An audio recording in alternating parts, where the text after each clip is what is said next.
Muchísimas gracias, esto es Primera Impresión. Les decía, hemos empezado el programa muy alegres y también nuestro invitado estaba acá presente, Pavel Alarcón, a ver que entre bailando, está Teta, Viva Santa. Bueno, pero es de madera también pues aquí. Mi querido Pavel, como siempre, muchísimas gracias. Gracias, Sandro, un gusto como siempre estar contigo en esta mañana, ya menos fría, un poco más tibia. Sí, ¿no? Ya sí. Se siente un poquito la primavera. Bueno, lo hemos invitado a Pavel porque la anterior semana nos hemos quedado... Hace 2 semanas. ¿2 semanas? No, la anterior semana. No, hemos dicho... Una semana hablamos de la historia del movimiento. Y otro de análisis coyuntural, ¿no? Bueno, sí. Nos hemos quedado en el análisis histórico. Y bueno, estábamos entrando, hemos hablado muy interesante y de verdad el Pavel te agradezco. Sí, tiene muchas repercusiones. Agradecer a la gente que nos, tanto a Sandro como a mí nos paran en la calle, les agradecemos mucho, o nos escriben a los chats, nos dicen que están muy interesados en las pláticas que hablamos y agradecimiento de todo corazón. ¿Me permite un aviso antes? Pero por supuesto. Bueno, mandar una felicitación a mi hijo. Hace 30 años me convertí en padre. Ah, mira, qué lindo. ¿Qué se llama su hijo? Mauricio Estefan Alarcón León. Hoy cumple 30 años. Él no vive aquí, vive en Cochabamba. Hijito, mi corazón siempre contigo. Me convertiste en padre y eres un ser maravilloso, increíble. Siempre lo mejor para ti, hijito. Qué lindo, qué lindo. Ese es el cariño de un padre que quiere a su hijo y seguramente también tu hijito va a ser correspondiente. Sí, ha seguido mis pasos, comunicador social. ¿Comunicador? Sí. Bueno. Estaba de moda, bueno, y está todavía de moda la carrera de comunicación, ¿no? Para ser disc jockey. Bueno, lo que sea, pero que sirva al país, que contribuya al desarrollo del país, que sea un hombre de bien, eso es lo que todos los padres queremos, Eso ¿no? lo das en la familia, no lo das en la universidad. Sí, sí. Bueno, Pavel, a ver, nos hemos quedado en la fundación de la Federación Sindical de Trabajadores Mineros en 1900. Un 11 de junio de 1944. Se da esto, fíjate, Bolivia tenía 4 millones de habitantes. En ese tiempo. En ese tiempo. Y se estimaba que 60.000 trabajadores mineros, 60.000 trabajadores mineros. 60.000 trabajadores mineros ya. Y se funda la Federación de Trabajadores Mineros, pese a la oposición de la Confederación Sindical de Trabajadores de Bolivia, la CTB, que es la propulsora. ¿Por qué? Porque el PIR estaba en el gobierno y se oponía a que el PIR, Partido de Izquierda Revolucionaria, de tendencia stalinista, se oponía porque creían que iba a ser respaldo al gobierno de Villarroel. Villarroel era de lo que denominan militares patriotas, o lo que queda de la logia Radeta, y la posterior logia Mariscal Santa Cruz. Lo que se denomina el socialismo militar. El socialismo militar. Entonces se funda y en 1900 se desata un gran conflicto minero en septiembre de 1946. Y en noviembre del 46 se llama un congreso minero, ahí en Pulacayo, extraordinario. Y ahí se aprueba la tesis de Pulacayo, redactada, como diría Lora posteriormente, los obreros me dictaron y yo solamente redacté, donde plantea 2 cosas: que el único gobierno real de los obreros sería la dictadura del proletariado, y para esto había que formar un gobierno obrero campesino destruyendo el Estado burgués. Es decir, que los mineros, como tú bien dices, Guillermo Lora, es el que redacta la tesis de Pulacayo, pero paralelamente a esto también se redacta la tesis de Ayopaya. Claro, que es totalmente del MNS. En enero del 47, después de que Villarroel es colgado por una conspiración del PIR, principalmente apoyado por el PIR, te reitero, Partido Izquierda Revolucionaria, de tendencia stalinista, auspiciada por la gran minería de Jorge, de Aramayo y Patiño, se presta esto. O sea, aclararemos. El PIR, aparentemente Partido de Izquierda Revolucionaria, con tendencias stalinistas, ¿no es cierto? Así es. Con mucho vínculo a la ex Unión de Repúblicas Soviéticas. Y además con mucha fuerza dentro del movimiento obrero. Con una visión de izquierda, con presencia en el movimiento obrero, traiciona al movimiento obrero. No, es que siempre caracterizó al gobierno de Villarroel como un fascista. Gobierno fascista, claro, nazifascista. Pero lo preocupante de esto es que más que ser un enemigo de Villarroel, era un enemigo de la MNR. Y después te cuento. Cae Villarroel el 21 de julio, lo cuelgan julio, una conspiración del 46. Que empieza más o menos el 10 de julio, se va incrementando, se movilizan en las ciudades los trabajadores de la educación, los maestros, los universitarios, obreros, porque el PIR tenía mucha fuerza en los obreros. ¿Y tú sabes en la UNSA? Ormachea. Sí. ¿Y por qué crees que nos han dado el cóndor de los Sanz, sabes? Por Ormachea. Bueno, eso lo vamos a discutir. Sí, la avenida de Obrax lleva su nombre, Ormachea Sánchez. Y el 41, cuando el PIR tenía una muy buena votación, y lo vamos a ver más adelante, es el primero en llevar obreros en su plancha de diputados, cuando el voto era calificado. Pero eso es... Según la tesis de Pulacayo, se convoca, como salida de esta crisis política, se convoca el 7 de enero del 47 a una elección de presidente y de nuevo parlamento. Dentro de las consideraciones que se da de la tesis de Pulacayo, digamos, en los temas, se decide presentarse a las elecciones, sin presidente, pero sí con representación en las áreas donde el proletariado, esta nueva Federación de Mineros tenía impulso. Entonces, bajo el nombre de... Entonces estaba muy fuerte el PIR, Partido Izquierda Revolucionaria, el Partido Obrero Revolucionario, el MNR y la Falange Socialista Boliviana. El PURS, Partido de Unión Partido de Unión Revolucionaria Socialista, no me acuerdo. Entonces gana el PURS, pero lo interesante es que los mineros logran meter 4 diputados y un senador. A decir, la cabeza de este bloque parlamentario minero revolucionario era Juan Lechín, que todos lo consideran porista, y él también dice que sí.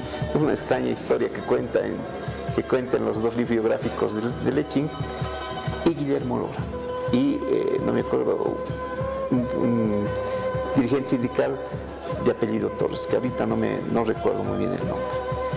Ellos entran al Parlamento y dicen, vamos a hacer la huelga en Catavi, te decía que se empezó en septiembre y se soluciona en mayo de la manera más dura, con masacre de por medio. Pero los movimientos sociales siguen. En septiembre del 47 la Brigada Parlamentaria Minera logra aprobar una ley por el cual se pide a las empresas solucionarse, incorporar a todos los despedidos durante todo este proceso de huelga. La ley se aprueba y nunca la emite el presidente. Entonces ahí se dan cuenta que están sobrando. Meses después, tanto Torres como Lechín y Lora son expulsados del Parlamento y perseguidos. Torres y Lechín son exiliados en Chile, se exilian en Chile, y Lora pasa a la clandestinidad principalmente.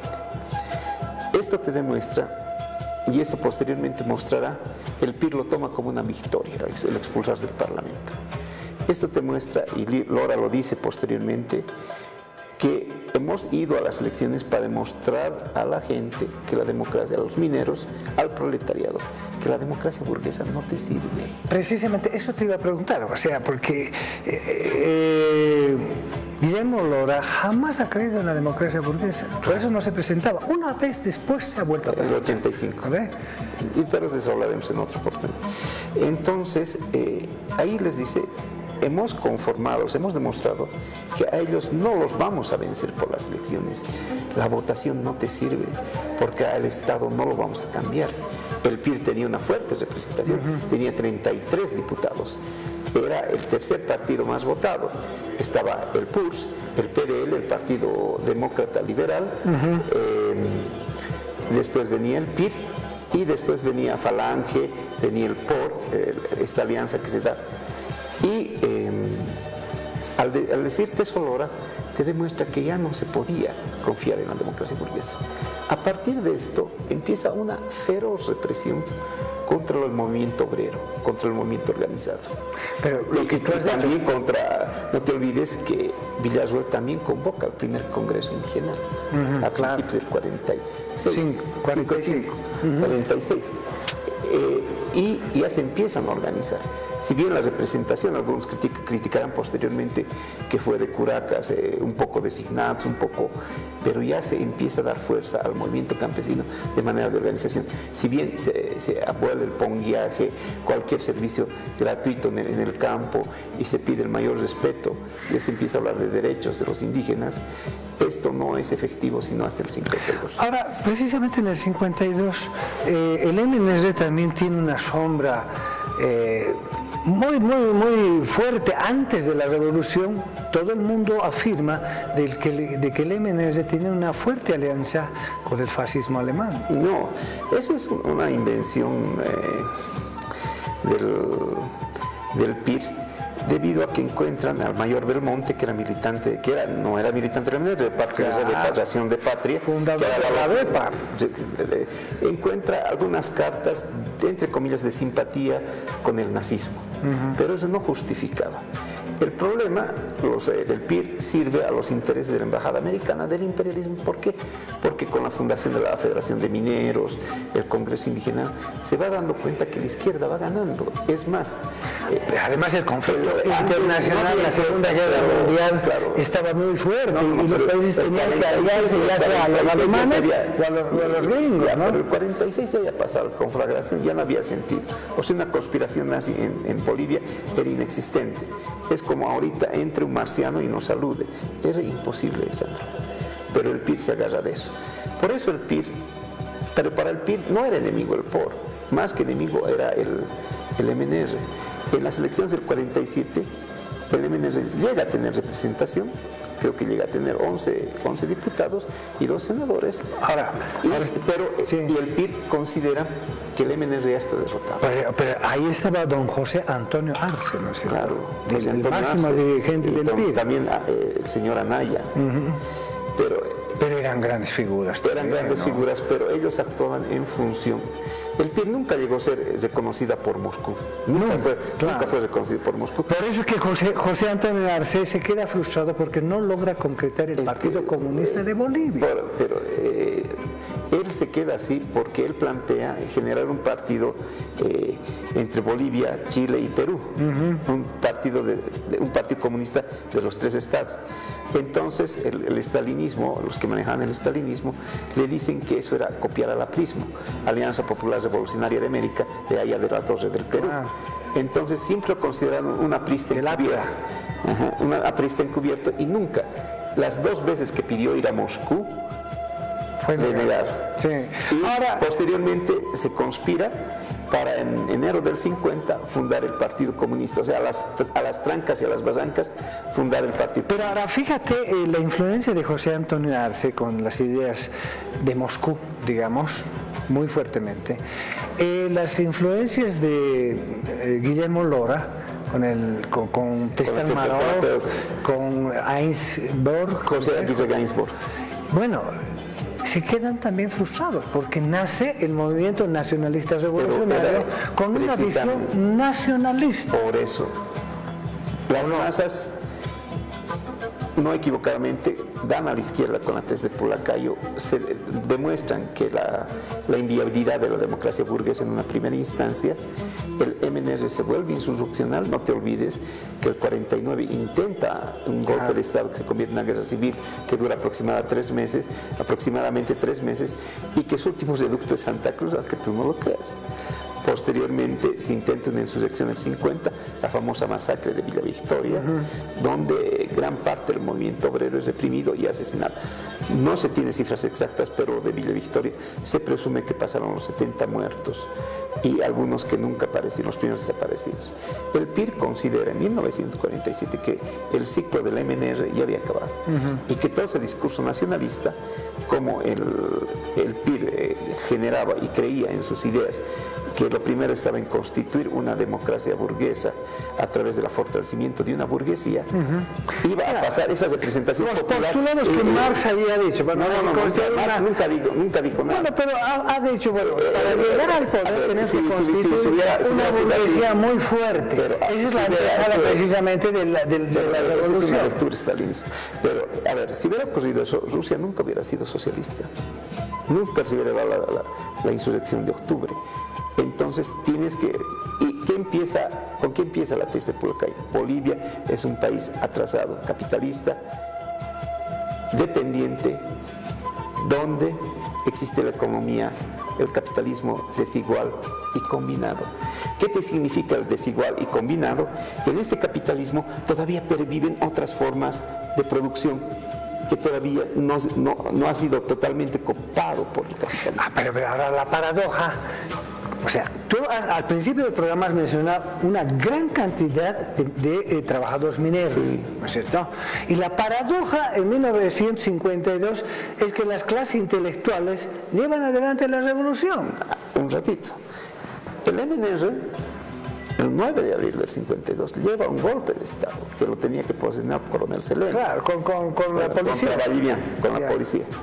En esa conspiración, hasta las 6 de la mañana estaba Falange. Estaba Selene, tenía que ser presidente. Tenía que ser Falange Socialista Boliviana. A las 11 de la mañana se encuentran, y esto está registrado en varios libros de historia, donde es ahora la terminal, donde era el Polvorín, o Polvorín decían al Arsenal, se encuentra Lechín y Hernán Siles Suazo. Víctor Paz estaba exiliado. Estaba exiliado en la Argentina. Hernán Siles Suazo estaba perseguido. Lechín perseguido, todos clandestinos. Hernán Siles Suazo estaba oculto en el tumbado aquí en Sopocachi. Claro. Entonces, cuando se encuentran, Hernán Siles le dice, volveremos y no perdonaremos. Y Lechín le dice, ¿qué estás viendo? ¿Qué estás viendo? Porque la insurrección ya se había dado. Pero durante todo este periodo del 47 al 51, cuando son las elecciones que la luna del MNR, hay un fuerte trabajo clandestino del POR, del MNR, principalmente del POR formando cuadros, porque ellos, el POR, es insurreccionalista por definición. No es guerrillerista, no es foquista, eso lo vemos en otro momento. Claro. Y el MNR veía su conspiración de única manera de su programa, que no es el programa del 52, es un programa nacionalista, continuar con las reformas que se habían hecho durante el gobierno de Villarruel, durante todo lo que es el llamado socialismo militar, profundizar un poco más, digamos, dar viabilidad a la organización campesina, pero sin meterte a una reforma agraria real. La reforma agraria después la imponen los mismos campesinos. 1953. 1952, 2 de agosto. Entonces, 2 de agosto, un año y meses después de la Revolución Nacional. Entonces, te das cuenta ahí la enseñanza del marxismo de que no puedes confiar en un gobierno burgués. Es más, había sindicalistas en la bancada del PIR del 47, sindicalistas que principalmente provenían de La Paz, representantes fabriles y del magisterio. ¿Y cuál es la primera enseñanza que te da? Lo primero para un sindicalista es defender su sindicato, la independencia sindical, que no puedes rifarla ante ningún gobierno. Lo que está sucediendo hoy día, la Central Obrera Boliviana ha rifado todo. Para muchos revisionistas de la historia, que se da a partir del 2006 principalmente, el MAS, mentira, ya había metido obreros el PIR el 41, como diputados. Pero sugestionados a la orden, como cosa de transmisión del partido al movimiento. El PIR nunca hizo nada contra los partidos de la rosca, porque, como tú dices, están en plena Segunda Guerra Mundial y si hacías algo contra la rosca, te iban a decir, yo quiero redondear todo este análisis que hemos hecho, es precisamente para demostrar, si quieres, académicamente, teóricamente, que todo este proceso que ha ido madurando y ha derivado en la Revolución del 52 ha ido defeccionando hasta nuestros días. Pero por eso te digo, una de las luchas del 52 al 60 que tiene el POR y en menos medida el joven Partido Comunista era mantener la independencia sindical y sacar al MNR de los sindicatos. Actualmente vivimos un proceso parecido. Los sindicatos han perdido representatividad. No te olvides que hay peleas en muchas centrales obreras departamentales por el tema de que creen que son secciones o células del MAS. Claro, lo cual no, y te digo una cosa, Puede ser que la bancada del MAS tenga representaciones de fabriles, de todo lo que quieras, pero no actúan en función a su conciencia de trabajador, no actúan en función de su sindicato. Su conciencia de clase. Sino actúan en función personal, y esa función personal pasa por la mediación del MAS. Ahora dicen que ya ya es imposible la reconciliación. Han dicho, vaya, pero esa historia del MAS ya la hemos visto muchas veces. Eso y es otra cosa, porque el MAS fue un partido reformista, populista, reformista, como quieras llamarlo. No fue de izquierda. Nunca fue de izquierda. Pese a no te olvides que al principio de este proceso, García Linera, el vicepresidente, que era el teórico del proceso, decía que estamos empezando a construir un capitalismo andino amazónico. Como lo nombres, y te lo reitero, como lo nombres, si quieres puede ser el capitalismo de los pitufos. Pero por eso, siguiendo la misma, querer construir una burguesía, ¿no es cierto? Pero ese es ¿y por qué? Y vuelvo un poco atrás. ¿Y por qué José Antonio Arce es rechazado? Porque una de las tesis del estalinismo es la construcción del socialismo en un solo país. Vale decir que mientras, y paradójicamente, y te reitero, al principio el manifiesto comunista dice proletarios del mundo unidos. Sin internacionalización de la revolución no puedes hacer. Pero para Stalin era primero construir en Rusia y no expandir más la revolución. Mira, pero la cortina de hierro, todos son procesos impuestos, por eso fracasan. Mire, ya se nos ha acabado el tiempo. Tan linda la conversación que todavía nos queda. Y mi recomendación para esta semana, y les digo de todo, hay una serie que es increíble. Se llama Morning Show, está en Apple TV, la pueden ver también en plataformas alternativas, se las recomiendo. ¿Y sabe de qué trata? ¿De qué? De esto. Pavel, muchísimas gracias como siempre. Pavel Alarcón, gran amigo, intelectual que está... Un saludo más para Gabriel, que siempre me pide saludos. ¿Quién es? ¿Gabriel? Es un amigo, sí. Hola Gabriel, un saludo. Bien, bueno, quería agradecer a Pavel Alarcón, que siempre nos acompaña, y vamos discutiendo precisamente.